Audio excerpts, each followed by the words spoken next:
Hello, boxing fans around the world. Thank you once again for joining us for another episode of Neil the Deal on Talkin' Fight featuring Neil the Deal himself. And tonight, I didn't look at the schedule, so you're going to have to surprise me here, Neil. What do we have lined up tonight? Hey, good evening, Grant and Bud. So tonight we're going to talk about a United States fighter. His name is Jessie Magdaleno. Jessie Magdaleno.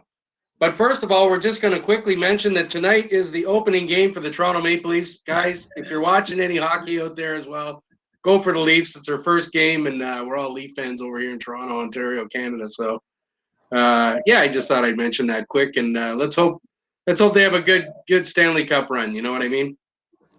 So, And they're playing. We're playing our arch enemies, the Montreal Canadiens. So this should be interesting. Right.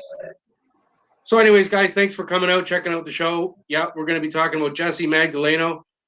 Jessie is an amazing fighter. I've seen a bunch of his fights over the years, and I really liked him. So I thought we'd talk a little bit about him tonight.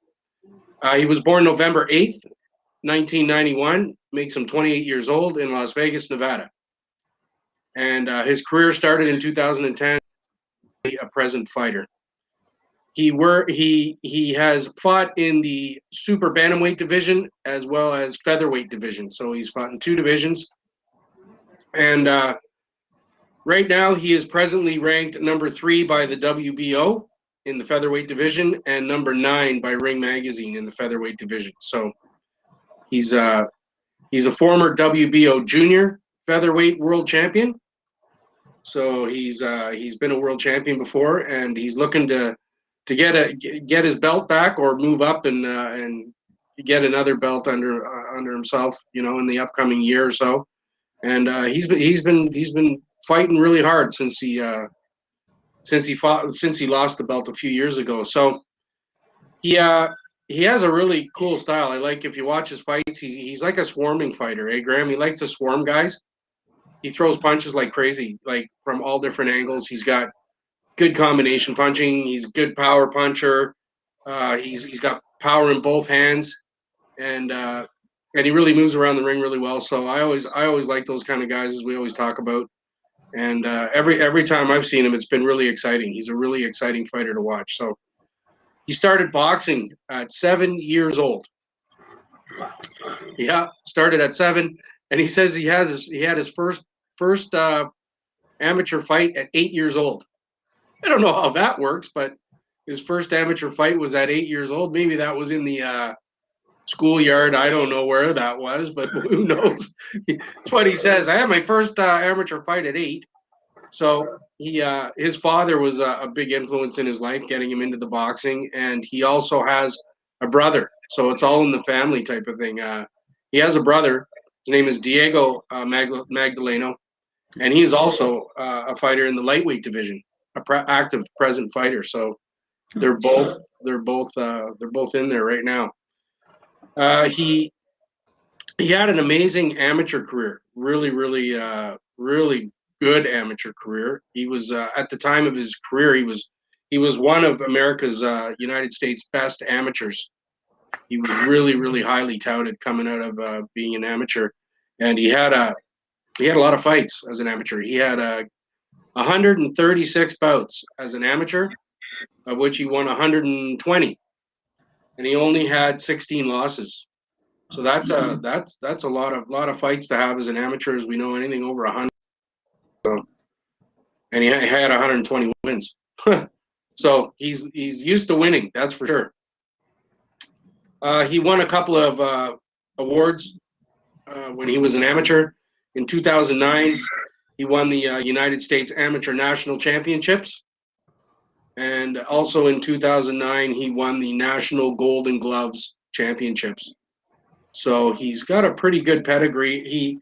He does spar a lot with his brother and stuff, and I believe his dad's still involved with them. So they kind of keep it all together, you know what I mean? Moving on to his pro totals, guys, check this. Jessie Magdaleno's had 29 bouts, and he has 28 wins. He only has the one loss on his record. And unfortunately, we're going to talk about that in a sec here, but he's got 18 KOs, And that gives him, out of the 28 wins, that gives him a knockout percentage of 64%. So he's over that 60% mark, which is pretty good, you know. And I've seen him knock out a number of guys, all different ways. So if you want to check out any of his fights on YouTube or anything, they're all really good. He's a really flashy, fun fighter to watch, and he seems like he's got everything going for him. He's got everything in the arsenal to take care of these guys.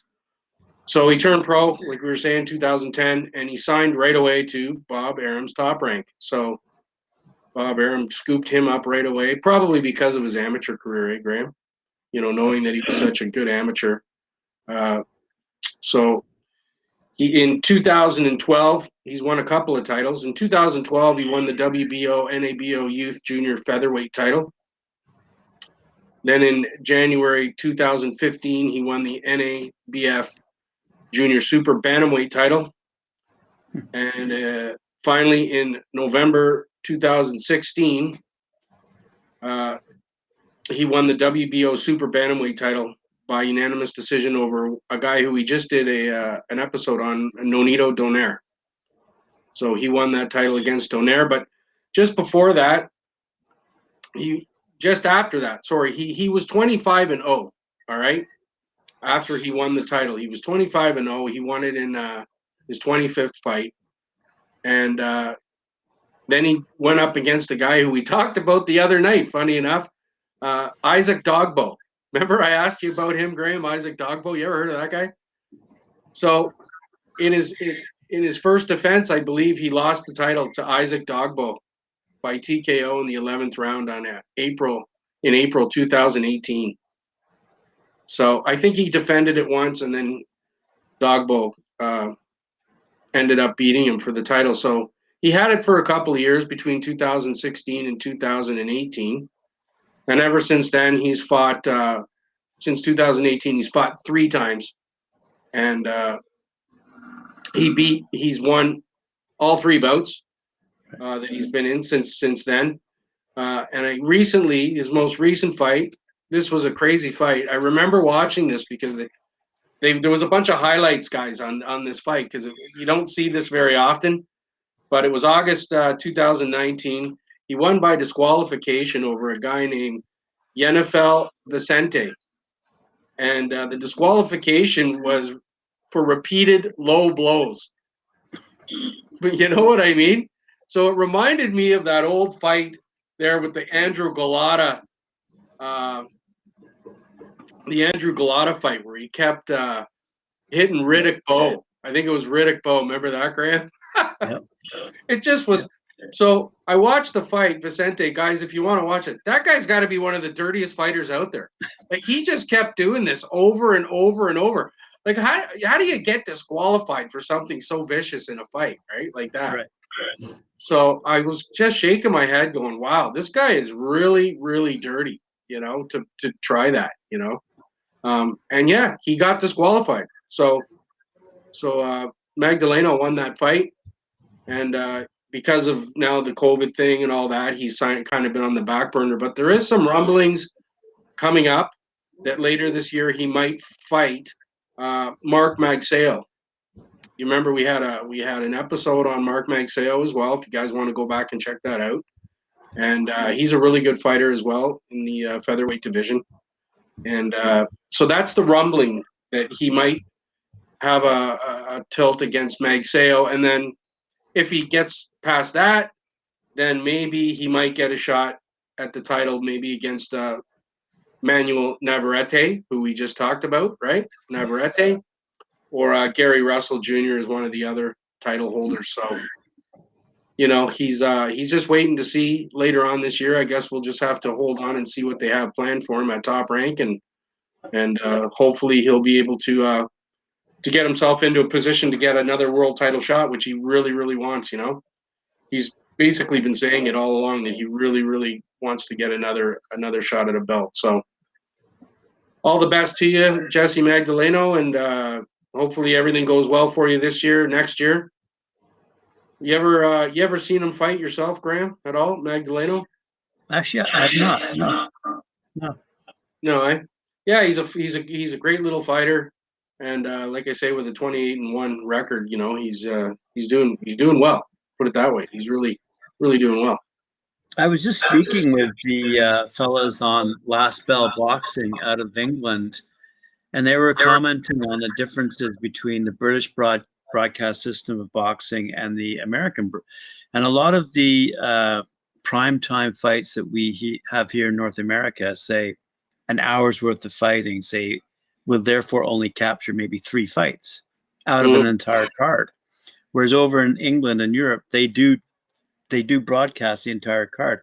So, you know, growing up in North America, I have not yet, you know, unless you're really pinned to a certain guy, I've not yet caught a lot of, admittedly, these featherweight, lightweight type fights, Right. because they're typically the prelims, the undercard, and they're not the stuff that's broadcast. This is the big difference that pay-per-view has made.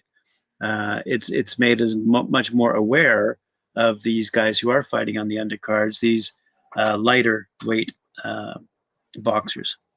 Anyway, to answer your question, so that's I think why it's just a more of a cultural thing. I think, you know, when we're looking at back in the old days, Friday night fights or whatever, and then more recently Fox Sports and the transition to ESPN on the traditional broadcast system.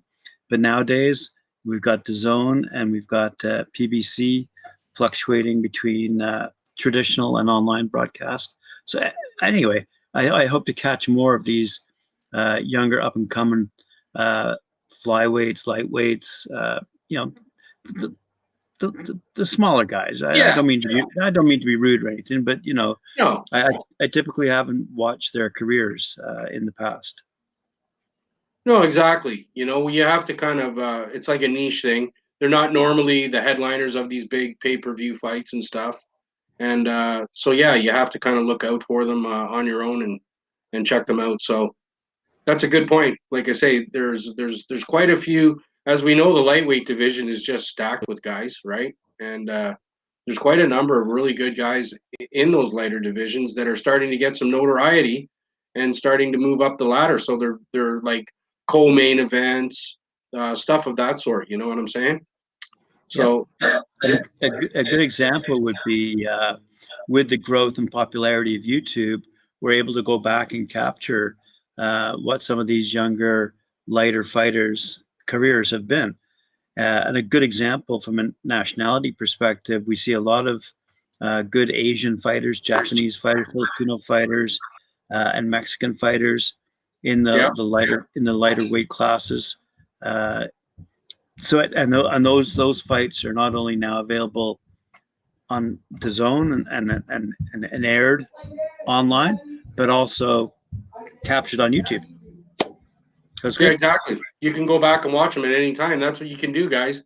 Any of these fighters we've talked about, you can gladly go on YouTube, and there's all kinds of their fights on there, and you can check them out. That's part of the great thing about YouTube. You know what I'm saying? You can almost you can get any fight you want, anything history, anything, you know. Any of the fighters that we talk about, they do have some notable fights out there, and you guys can all enjoy them. So thanks a lot for coming out, guys. Thanks a lot, Graham, for everything. That's a really good comment. I really agree with that 100%. So thanks a lot, guys, for coming out. Take care of yourselves. We'll see you tomorrow night, 6:30 Eastern Standard Time. Correct. I'm presuming. Okay, guys, have yourselves a nice evening. Go Leafs, go. Got to say that at the end. You know, got to love our Leafs. That's we it. do.